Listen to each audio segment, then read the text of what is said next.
നാട്ടിലെ കൃഷിക്കാഴ്ചകളും പുത്തൻ നാട്ടറിവുകളുമായി നാട്ടുപച്ച വീണ്ടും എത്തിയിരിക്കുന്നു. ഏവർക്കും സ്വാഗതം. കേരളത്തിൽ മാത്രമല്ല വിദേശ രാജ്യങ്ങളിൽ പോലും കൃഷി ഉപദേശകനായി പേരെടുത്ത ഒരു മലയാളിയെ പറ്റിയാണ് ഇനി നാട്ടുപച്ചയിൽ. ആലപ്പുഴക്കാരൻ ഹരി.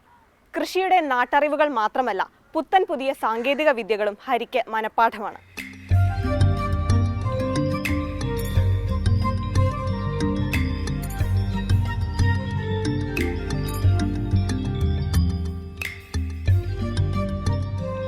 ഹരിയുടെ കൃഷിയിടത്തിലെ കാഴ്ചകൾ കണ്ടാൽ ആരുടെയും കൺകുളിരും. എന്നാൽ വെറുതെ കാഴ്ചയ്ക്കു വേണ്ടിയുള്ളതല്ല ഈ കൃഷിയിടം. ഇത് ഹരിയുടെ ജീവിതമാണ്. ഇവിടെയാണ് അദ്ദേഹത്തിൻ്റെ പരീക്ഷണശാലയും. തീർന്നില്ല.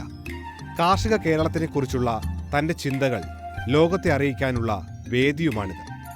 ഒരിക്കലും അഗ്രികൾച്ചറിനെ ബേസ് ചെയ്തുകൊണ്ടുള്ള ഒരു കാർഷിക വിപ്ലവം നമുക്ക് നോക്കാൻ പറ്റില്ല. കാരണം കാലാവസ്ഥ നോക്കിയിട്ടുള്ള ഒരു കൃഷിക്ക് ഒട്ടും പ്രസക്തിയില്ല. കൃഷി ഡെവലപ്പ് ചെയ്യണമെന്നുണ്ടെങ്കിൽ അഗ്രി ടെക്നോളജിയെ ബേസ് ചെയ്തിട്ടുള്ള ഒരു രീതിയിൽ മാത്രമേ നമുക്ക് ഒരു അഗ്രികൾച്ചർ രംഗത്തൊരു ഗ്രോത്ത് ഉണ്ടാക്കാൻ സാധിക്കുകയുള്ളൂ.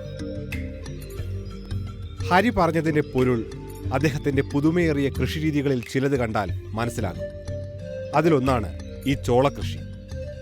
നെൽകൃഷി പോലെ കേരളത്തിൽ ചോളം കൃഷി ചെയ്യാൻ പറ്റുമോ എന്ന പരീക്ഷണമാണ് ഹരി ഇവിടെ നടത്തിയത്. അതേ എന്നാണ് വിളവെടുപ്പിന് തയ്യാറായി നിൽക്കുന്ന ഈ ചോളച്ചെടികൾ പറയുന്നത്. ഞാനിതിനകത്ത് യാതൊരുവിധ ഫെർട്ടിലൈസറുകളും ഉപയോഗിച്ചിട്ടില്ല. പ്രത്യേകിച്ച് ചാണകവും അതിൻ്റെ ഗോമൂത്രം, അതുപോലെ ഫിഷ് അമിനോ എന്ന് പറയുന്ന ഒരു എക്സ്ട്രാക്ഷൻ, കുറച്ച് എല്ലുപൊടി, ഇത്രയിട്ട് ഒരു 2 ദിവസം കൂടുമ്പോൾ നനച്ചും കൊടുത്ത് ആണ് ഈ ചോളം ഇത്ര നന്നായിട്ട് ഡെവലപ്പ് ചെയ്തത്. നമുക്ക് ഏകദേശം ഒരു 150 ഗ്രാമോളം വലിപ്പമുള്ള ചോളമാണ് നമുക്ക് ഇതിനകത്ത് നിന്ന് ഹാർവെസ്റ്റ് ചെയ്യാൻ സാധിക്കുന്നത്. 2.5 സെന്റിലാണ് ചോളം നട്ടത്. 40 സെന്റിമീറ്റർ അകലം വിട്ട് 3 മാസം കൊണ്ട് വിളവെടുക്കാം. ഒരു ചെടിയിൽ നിന്ന് 2 ചോളം കിട്ടും. പൂർണ്ണമായും ജൈവ കൃഷി. അതുകൊണ്ട് തന്നെ കിലോയ്ക്ക് 150 രൂപ വില കിട്ടും. പിഞ്ച് ചോളമായും ഉപയോഗിക്കാം.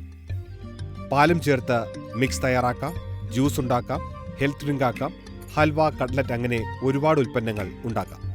തമിഴ്നാട്ടിൽ നിന്നും മറ്റു സ്ഥലങ്ങളിൽ നിന്നൊക്കെ വരുന്ന ചോളം എന്ന് പറയുമ്പോൾ അവരതിനകത്ത് ഹോർമോൺ ട്രീറ്റ്മെൻറ്റുകൾ, അത് വളരെ പെട്ടെന്ന് ഡെവലപ്പ് ചെയ്യാൻ വേണ്ടിയിട്ടുള്ള ഹോർമോൺ ട്രീറ്റ്മെൻറ്റുകൾ, അതുപോലെ ഫെർട്ടിലൈസർ ആപ്ലിക്കേഷൻ, പെസ്റ്റിസൈഡ് ആപ്ലിക്കേഷൻ, അങ്ങനെ കുറേയധികം പ്രശ്നങ്ങളിലൂടെയാണ് ആ പ്രൊഡക്റ്റ് നമ്മുടെ കയ്യിലെത്തുന്നത്.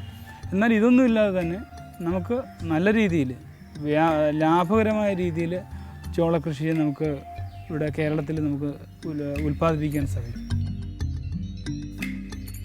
മറ്റൊരു പരീക്ഷണമാണ് തൂങ്ങിക്കിടന്ന് വളരുന്ന ഈ ചെടികൾ. ചാക്കിൽ ചകിരിച്ചോർ നിറച്ച് ചെടി നട്ടിരിക്കുന്നു. കൃത്യമായ അളവിൽ വളം ജലത്തിൽ ലയിപ്പിച്ച് തുള്ളികളായി നൽകും. മണ്ണിലുണ്ടാകുന്ന അസുഖങ്ങൾ പൂർണ്ണമായിട്ട് ഓവർകം ചെയ്തുകൊണ്ട് നമുക്ക് ചെടിയെ നല്ല ഗ്രോത്തോടുകൂടി വളർത്തിയെടുക്കാൻ സാധിക്കും. അതിൻ്റെ ഒരു പരീക്ഷണമാണ് ഞാനിവിടെ നടത്തിക്കൊണ്ടിരിക്കുന്നത്. പ്രോഫിറ്റ് ഗ്രോത്ത് വെജിറ്റബിൾ കൾട്ടിവേഷൻ എന്നാണ് ഞാനിതിന്, PGVC ടെക്നോളജി എന്നാണ് ഞാനിതിനൊരു പേരിട്ടിരിക്കുന്നത്. പരീക്ഷണം ഇത് 2ാം ഘട്ടത്തിലാണ്. ആദ്യഘട്ടത്തിലെ വിളവെടുപ്പ് അത്ര നന്നായിരുന്നില്ല. ആ പോരായ്മകൾ പരിഹരിക്കാനുള്ള ശ്രമത്തിലാണ് ഇപ്പോൾ. ഇത് വിജയകരമായാൽ നല്ലൊരു മാതൃകയാകും. വെള്ളക്കെട്ടുള്ള സ്ഥലങ്ങളിലാണെങ്കിലും ചതുപ്പ് നിലങ്ങളിലാണെങ്കിലും ഉള്ള സ്ഥലങ്ങളിലാണെങ്കിലും ഒക്കെ ഏത് ടൈം 365 ദിവസം കൃഷിക്ക് നമുക്ക് ഉപയുക്തമാക്കി എടുക്കാൻ ഈ ടെക്നോളജി ഡെവലപ്പ് ചെയ്ത് കഴിഞ്ഞിട്ടുണ്ടെങ്കിൽ നടക്കും. അത് സാധാരണ ഈൽഡിനേക്കാൾ നല്ലൊരു ഈൽഡിലേക്ക് അതിനെ കൊണ്ടുപോകാൻ സാധിക്കും. ഹരിയുടെ വീട്ടിലേക്ക് കടക്കുന്ന വഴിയുടെ ഇരുവശവും നിറയെ പച്ചക്കറികളാണ്. സാധാരണയിലും ഉയരമുള്ള ഈ തക്കാളി ചെടികളാണ് മുറ്റത്തിൻ്റെ ഐശ്വര്യം. ഇത് ഇൻഡിറ്റർമിനേറ്റ് വെറൈറ്റിയാണ്. അതായത് ഏകദേശം ഒരു 8 മീറ്ററോളം ഹൈറ്റിൽ ഇത് വളരും.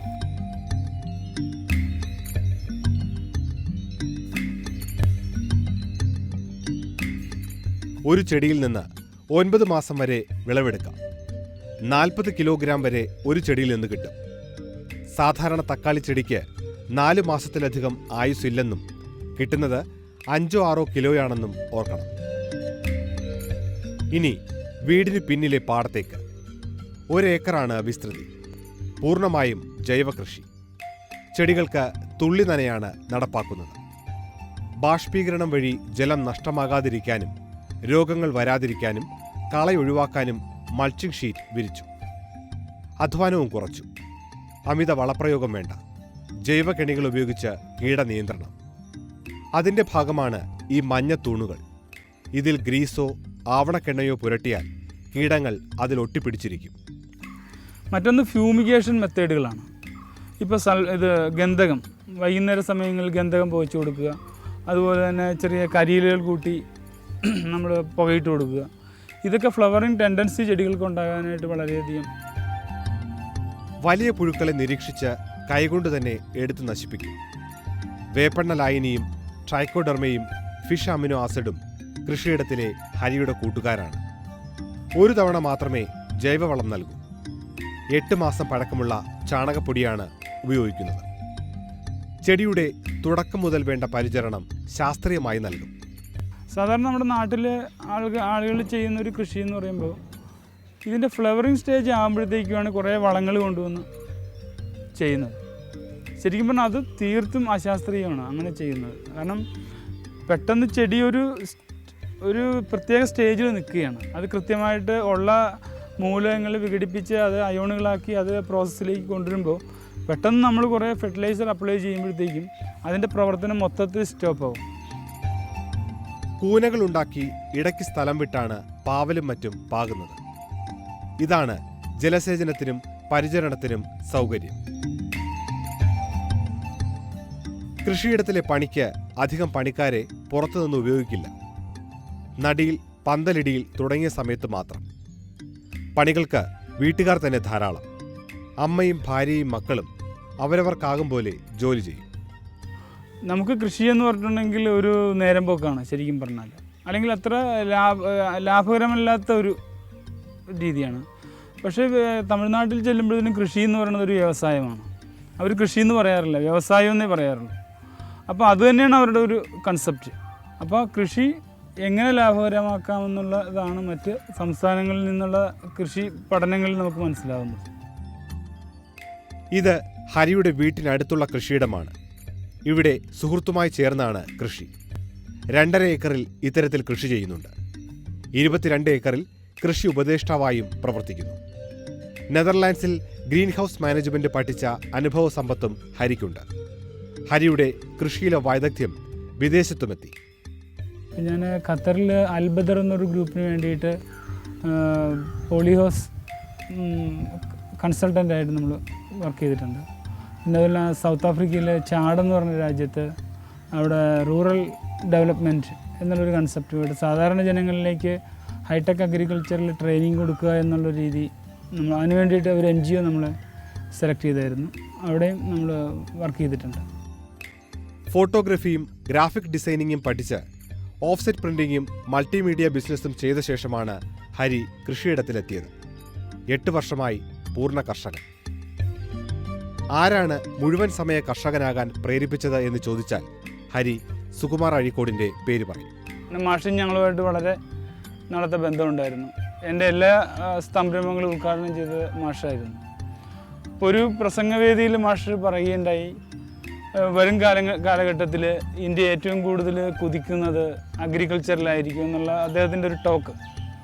അപ്പോൾ അതിൻ്റെ ഒരു അനന്ത സാധ്യതയെക്കുറിച്ചൊക്കെ മനസ്സിലാക്കുകയും അങ്ങനെയാണ് ഞാൻ കൂടുതലും കൃഷിയിലേക്ക് വരാനിടയായത്. ഇനി ഹരിയുടെ റെയിൻ ഷെൽട്ടറിലേക്ക്. സ്ഥലപരിമിതിയും കാലാവസ്ഥാ പ്രശ്നവും മറികടക്കാനുള്ള ഉപായം. മട്ടുപ്പാവിൽ 500 ചതുരശ്ര അടിയിലാണ് ഇത് ഉയർത്തിയിരിക്കുന്നത്. UV ഷീറ്റും GI പൈപ്പും ഉപയോഗിച്ച്. ഗ്രോ ബാഗുകളുടെ ഭാരം പരമാവധി കുറയ്ക്കാനായി ബാഗിലെ മിശ്രിതത്തിന്റെ പകുതിയും ചകിരിച്ചോറാണ്. മട്ടുപ്പാവിൽ ചോർച്ച ഉണ്ടാകാതിരിക്കാനും ശ്രദ്ധിച്ചിട്ടുണ്ട്. ഇപ്പം ഞങ്ങൾ മിക്കയിടത്തും നമ്മൾ ചെയ്യുന്നത് ആദ്യമായിട്ട് നന്നായിട്ട് ഈ സ്ഥലം ക്ലീനാക്കിയിട്ട് നല്ല ന്യൂസ് പേപ്പർ അതിൻ്റെ മുകളിൽ വിരിച്ചിട്ട് അതിന് മുകളിൽ ടാർ നന്നായിട്ട് ഉരുക്കി ഒഴിക്കും. ടാർ ഉരുക്കി ഒഴിച്ച് കഴിഞ്ഞാൽ യാതൊരു കാരണവശാലും വെള്ളം ലീക്ക് ചെയ്യുന്ന ആ ഒരു പ്രോസസ്സ് ഉണ്ടാവില്ല. അതിൻ്റെ മുകളിൽ പ്ലാസ്റ്റിക് ഷീറ്റ് ഇട്ട് പറ്റുമെങ്കിൽ ഒരു മൾച്ചിങ് വീട് മാറ്റും ഇട്ടിട്ട് അതിൻ്റെ മുകളിലാണ് നമ്മൾ കൃഷി ചെയ്യുന്നത്. അപ്പോൾ ഒരിക്കലും നമ്മുടെ വീടിനൊരു പ്രശ്നം ഉണ്ടാവില്ല. ചെറിയും തക്കാളിയുമൊക്കെയാണ് ഇവിടുത്തെ കൃഷി. 8-10 ഇനങ്ങൾ ഇങ്ങനെ മട്ടുപ്പാവിൽ കൃഷി ചെയ്യാം. വീട്ടിന് മുകളിൽ 1 മണിക്കൂർ ചെലവഴിക്കാനുണ്ടെങ്കിൽ വീടിനാവശ്യമായ മുഴുവൻ പച്ചക്കറികളും സ്വന്തമായി ഉണ്ടാക്കാമെന്ന് ഹരി പറയും. നാട്ടിൽ പോളി ഹൗസ് തരംഗമാകുന്നതിന് വളരെ മുമ്പേ അതിലും പരീക്ഷണം നടത്തിയിട്ടുണ്ട് ഹരി. ഫാമിൽ നിന്ന് നേരിട്ടും അടുത്തുള്ള ചന്തകൾ വഴിയുമാണ് ഇവിടുത്തെ ഉൽപ്പന്നങ്ങൾ വിൽക്കുന്നത്. വിപണി മുന്നിൽ കണ്ട് മാത്രമേ കർഷകൻ പ്രവർത്തിക്കാവൂ എന്ന് ഹരി ഉപദേശിക്കുന്നു. വിത്തിടുമ്പോൾ തന്നെ ശ്രദ്ധിക്കണം. പിന്നെ നമ്മൾ സീസൺ നോക്കിയിട്ടുള്ള ഒരു കൃഷി നമ്മൾ നോക്കണം. ഇപ്പോൾ മണ്ഡലകാലം തുടങ്ങിക്കഴിഞ്ഞാൽ കേരളത്തിൽ പൊതുവെ വെജിറ്റബിളിന് വളരെ ഡിമാൻഡുള്ളൊരു കാലാവസ്ഥയാണ്. അതുപോലെ ഓണക്കാലത്ത് ഈ സമയങ്ങളിലൊക്കെ നമുക്ക് ഏറ്റവും കൂടുതൽ ലാഭകരമായിട്ട് കൃഷി മുന്നോട്ട് കൊണ്ടുപോകാൻ പറ്റുന്നത്, വിപണി നല്ല വിലയും കിട്ടുന്നത് ഈ സമയത്ത്. അതുപോലെ മഴക്കാലത്ത് മിക്കവാറും ഇവിടെ കൃഷി ഉണ്ടാവില്ല. ആ സമയത്തൊക്കെ നല്ല വിലയായിരിക്കും. കഴിഞ്ഞ മഴക്കാലത്ത് എന്ന് പറഞ്ഞാൽ പാവയ്ക്കൊക്കെ 100 രൂപ വരെയൊക്കെ വന്ന അവസരങ്ങളുണ്ട്. പറിച്ചെടുത്താൽ തന്നെ ചന്തയിൽ എത്തിക്കാൻ ശ്രമിക്കണം, അല്ലെങ്കിൽ തൂക്കം കുറയും. ഫ്രഷായി കൊടുത്താൽ പണവും കൂടുതൽ കിട്ടും. പൂർണ്ണ ജൈവ കൃഷിയായാൽ വിപണിയിലും അതിൻ്റെ ഗുണമുണ്ടാകും. ഇപ്പോൾ ഒരു വെണ്ടയ്ക്കയാണെങ്കിൽ തന്നെ 365 ദിവസവും വെണ്ടയ്ക്ക മാർക്കറ്റിൽ എത്തിച്ചാൽ നമുക്ക് നമ്മുടേതായിട്ടുള്ളൊരു ബ്രാൻഡിങ് അവിടെ ഡെവലപ്പ് ചെയ്യാൻ പറ്റും. ഇപ്പോൾ ഞാനിവിടെ ചെയ്യുന്നത്, നമ്മുടെ ഈ സ്ഥലത്തെ കൃഷി ഏകദേശം തീരാറാവുന്ന ഘട്ടത്തിൽ തന്നെ മറ്റു സ്ഥലങ്ങളിൽ അടുത്ത ക്രോപ്പ് നമ്മൾ ഇടുകയും ഇത് തീരുമ്പോൾ അടുത്ത് മാർക്കറ്റ് ചെയ്യാനുള്ള രീതിയിലേക്ക് അവിടുത്തെ കൃഷിയെ നമ്മൾ കൊണ്ടുവരികയാണ് ചെയ്യുന്നത്. പച്ചക്കറി കൃഷിയിൽ പരമ്പരാഗത ശൈലികളിൽ നിന്ന് ഏറെ മുന്നിലാണ് ഹരിയുടെ രീതികൾ. അതുതന്നെയാണ് തൻ്റെ ശൈലിയുടെ വിജയമായി അദ്ദേഹം പറയുന്നത്. സഹകർഷകരോട് ഒന്നേ ഹരിക്ക് പറയാനുള്ളൂ: മാറുന്ന കാലത്തിനനുസരിച്ചുള്ള മാറ്റം കർഷകനും വേണമെന്ന്.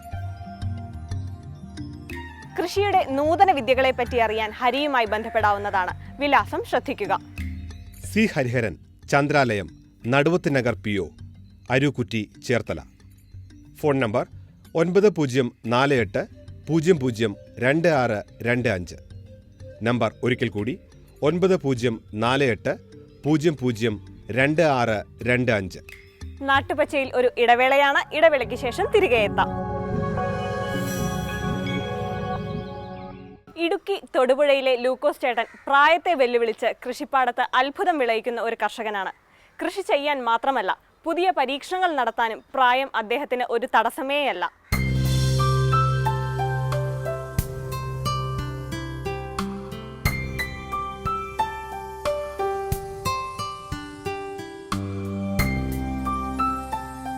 നോട്ടത്തിലോ പ്രവൃത്തിയിലോ ലൂക്കോസ് ചേട്ടന്റെ പ്രായം മനസ്സിലാവില്ല.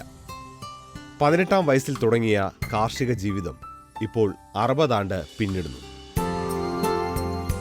ചെരുപ്പിടാത്ത കാലുകളുമായി പാടത്തും പറമ്പിലും ലൂക്കോസ് ഓടിയെത്തുന്നു. ഇന്നും കൃഷിയിടത്തിൽ നിന്ന് റിട്ടയർ ചെയ്യാൻ തൊടുപുഴ കോടിക്കുളം തോട്ടുപാറ വീട്ടിൽ ലൂക്കോസിന് മനസ്സില്ല. കൃഷിയെക്കുറിച്ച് പണ്ടേ ഉറച്ചുപോയ ചില ധാരണകളാണ് അതിനു പിന്നിൽ.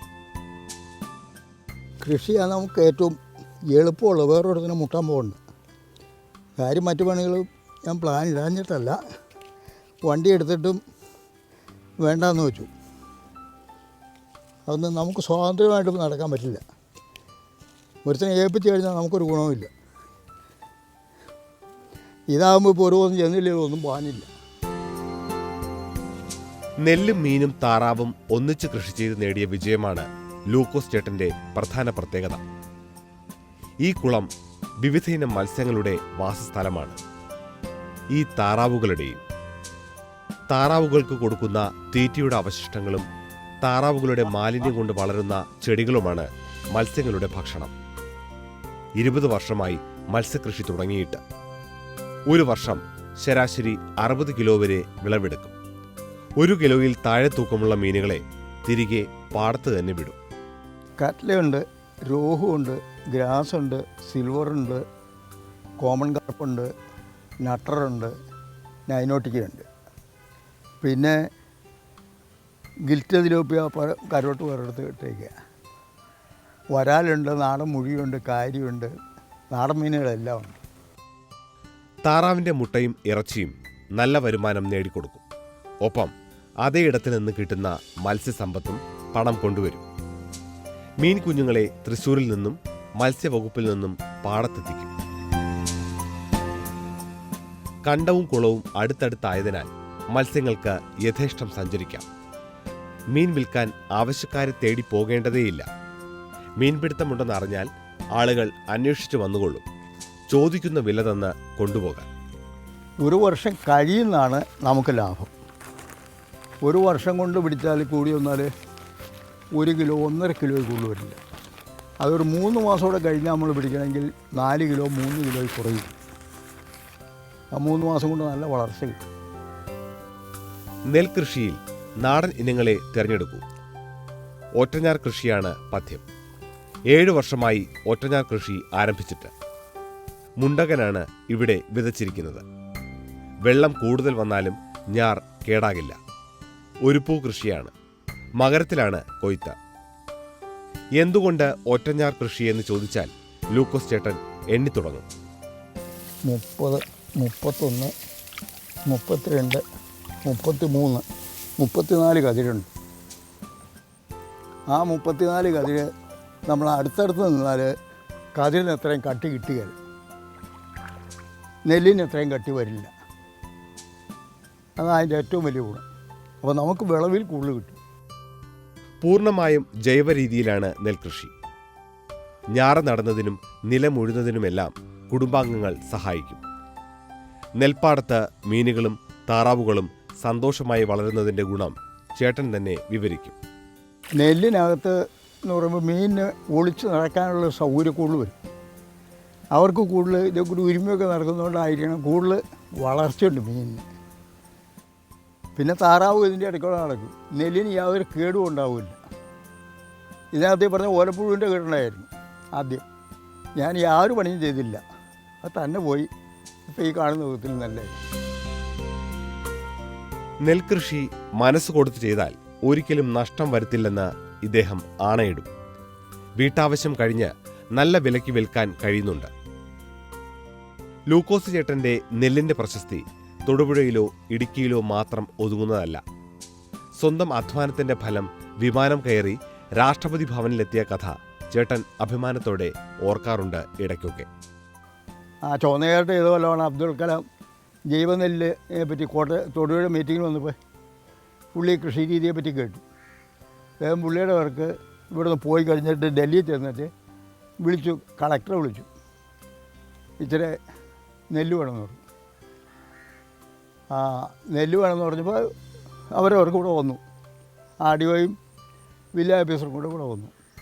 ഇപ്പോൾ ഒരാൾക്ക് മരുന്നിനാണ് ഇച്ചിരി ജൈവ നെല്ല് വേണമെന്ന് പറഞ്ഞു. അതിനാണ് നെല്ല് തരാം. നെല്ല് നമ്മൾ ജൈവ ഉള്ളു, വേറൊന്നുമില്ല, തരാമെന്ന് പറഞ്ഞു. ആ സാധനത്തിൽ പൊതിഞ്ഞ് സാധനം കയറിപ്പോയി കഴിഞ്ഞ് ഒരു പ്ലെയിൻ കയറിയതിന് ശേഷമാണ് ഈ സാധനം ഇന്ന ഒഴിക്കാൻ പോയെന്ന് അറിയുന്നത്. പറവകൾ വന്ന് മീൻ കൊണ്ടുപോകാതിരിക്കാൻ കുളത്തിന് മുകളിൽ വല കെട്ടിയപ്പോഴാണ് പുതിയൊരാശയം മനസ്സിൽ വന്നത്. നല്ല വെയിൽ കിട്ടുന്ന വലയുടെ ഭാഗം എന്തിന് വെറുതെ കളയണം? അങ്ങനെ കുളത്തിന്റെ കരയിൽ ചെടികൾ നട്ട് വലയിലേക്ക് പടർത്തി. മുളകൾ കൂട്ടിക്കെട്ടി ചങ്ങാടം പോലെ ഉണ്ടാക്കിയാൽ പോയി വിളവെടുക്കാം. നെറ്റ് നീർക്കാക്കയുടെ ഉപദ്രവത്തിന് വേണ്ടിയിട്ടാണ് നെറ്റിട്ടത്, മീൻ പിടിക്കാണ്ട്.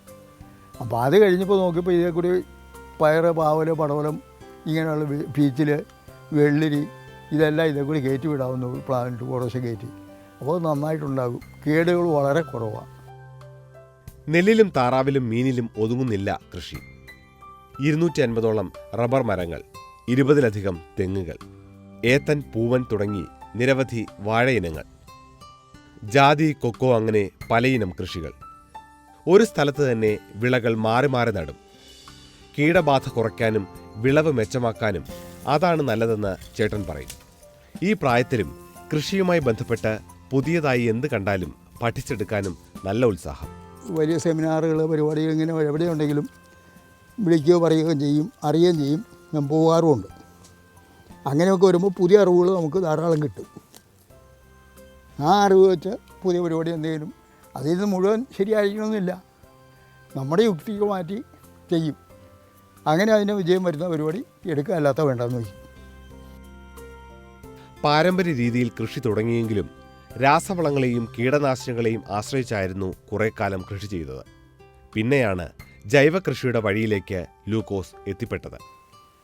അതിന് വലിയ ഗുണമില്ല എന്നൊരു ചെറിയ തോന്നലിലേക്ക്. യൂറിയൊക്കെ ഇട്ടാൽ ചുമ്മാ ആ വാർത്ത് കയറുമല്ലാണ്ട് നമുക്ക് ഗുണം കിട്ടണില്ല. അപ്പോൾ പിന്നെ അതിന് ആവശ്യമില്ലല്ലോ. അങ്ങനെ നിൽക്കുമ്പോഴാണ് ജോസഫ് സാറിൻ്റെ ഒരു ക്ലാസ്സിലവിടെ ഒരു ആരാധന ഓർക്കുന്നില്ല, പുള്ളി വന്ന് പറഞ്ഞു ജൈവ രീതിയിലുള്ള കൃഷി കൊണ്ടേ രക്ഷപ്പെടുകയുള്ളൂ, മറ്റുള്ളതൊന്നും ഗുണം വരില്ല എന്നുള്ളൊരു അഭിപ്രായം ഒരു 20 വർഷം മുമ്പുള്ള മേളയ്ക്ക് പറഞ്ഞു. എന്നാൽ പിന്നെ ഇതില്ലാണ്ട് നമുക്ക് പരീക്ഷിക്കാം. അന്ന് മുതൽ പൊട്ടാഷ് മാത്രം ഉപയോഗിക്കുക എന്നുള്ളതിനായിരിക്കുന്നു. അത് കഴിഞ്ഞ് അതും വേണ്ടാന്ന് വെച്ചു. അങ്ങനെയാണ് ജൈവ കൃഷിയിലേക്ക് വന്നത്. ഉൽപാദനം കൂടുതൽ കിട്ടുന്നത് ജൈവ രീതിയിൽ കൃഷി ചെയ്യുമ്പോഴാണെന്ന് ലൂക്കോസ് ചേട്ടൻ മനസ്സിലാക്കി. വെജിറ്റബിൾ ആൻഡ് ഫ്രൂട്ട് പ്രൊമോഷൻ കൗൺസിലും മറ്റ് ഏജൻസികളും വിപണനത്തിൽ സഹായിക്കുന്നുണ്ട്. പൂർണ്ണമായും ജൈവ രീതിയിൽ കൃഷി ചെയ്യുന്നതിന്റെ ഗുണം വിൽപ്പനയിലും മെച്ചമുണ്ടാക്കി. തൊഴുത്തിലെ പശുക്കൾ പാലും വളത്തിനുള്ള ചാണകവും തരുന്നു. നാടൻ ഇനങ്ങളെ വാങ്ങി വളർത്താനാണ് ചേട്ടന്റെ അടുത്ത പദ്ധതി. അത് ഉടൻ നടപ്പാക്കും. തേനുൽപാദനം ആദായം കൊണ്ടുവരുന്ന മറ്റൊരു മേഖലയാണ്. പറമ്പിലെ പല ഭാഗങ്ങളിലായി തേനീച്ച പെട്ടികൾ വച്ചിട്ടുണ്ട്. തേൻ വിറ്റ് വർഷത്തിൽ നല്ലൊരു തുക സമ്പാദിക്കാനാകും. ചെറു തേനീച്ചകൾ ഷെഡുകളുടെ മറവുള്ള ഇടങ്ങളിൽ ഒളിച്ചിരിക്കുന്നു. കിലോയ്ക്ക് 1000 രൂപയ്ക്ക് മുകളിലാണ് ചെറുതേനിന് വില. ഇത്തരത്തിൽ ഒരേ സമയം പല കൃഷികൾ ചെയ്യുന്നത് വെറുതെയല്ല. അതുകൊണ്ടാണ് നമുക്ക് ഗുണമുള്ളൂ. എല്ലാ സാധനവും ഉണ്ടെങ്കിൽ നമുക്ക് ഏതെങ്കിലും ഒരു സാധനത്തിൽ ന്യായമായ മാർക്കറ്റ് കിട്ടും. ഒരു കൃഷി തന്നെ ചെയ്തുകൊണ്ടിരുന്ന ഇപ്പോൾ റബ്ബറിൻ്റെ അനുഭവം ചെയ്തു. പ്രായമൊക്കെ ആയില്ലേ, മക്കളൊക്കെ വലുതായില്ലേ, ഇനി അല്പം വിശ്രമിച്ചുകൂടെ എന്ന് പലരും ചേട്ടനോട് ചോദിക്കുന്നുണ്ട്. അവർക്കുമുണ്ട് മറുപടി. വിശ്രമിച്ച് ഇരിക്കേണ്ട കാര്യമില്ല, പോകുമ്പോക്കോട്ടെ, അത് നമ്മൾ നോക്കേണ്ട കാര്യമില്ല. ആ സമയമാകുമ്പോൾ പോകും. അതിനകത്ത് വേറെ കാര്യമൊന്നുമില്ല. പിന്നെ എന്തെങ്കിലും ചെയ്തുകൊണ്ട് കിടന്നാൽ ആശുപത്രിയിൽ പോകണ്ട, ഏറ്റവും വലിയ ഗുണമാണ്. മണ്ണിന്റെ മനസ്സറിഞ്ഞ കർഷകന് വിശ്രമം ഒരു ഭാരമാണ്. ലൂക്കോസ് അത്തരമൊരു കർഷകനാണ്. പ്രായത്തിന്റെ പരിമിതികളെപ്പറ്റിയല്ല, ഇനിയും ചെയ്തു തീർക്കാനുള്ള ജോലികളെപ്പറ്റി മാത്രമാണ് അദ്ദേഹം എപ്പോഴും ചിന്തിക്കുന്നത്. അതുകൊണ്ടാണ് പാടത്തിറങ്ങുമ്പോൾ ഈ ചെറുതാകാത്ത ചെറുപ്പം. ലൂക്കോസ് ചേട്ടന്റെ കൃഷിയിടം കാണാനും സംശയങ്ങൾ തീർക്കാനും നേരിട്ട് ബന്ധപ്പെടാവുന്നതാണ്. വിലാസം ശ്രദ്ധിക്കുക.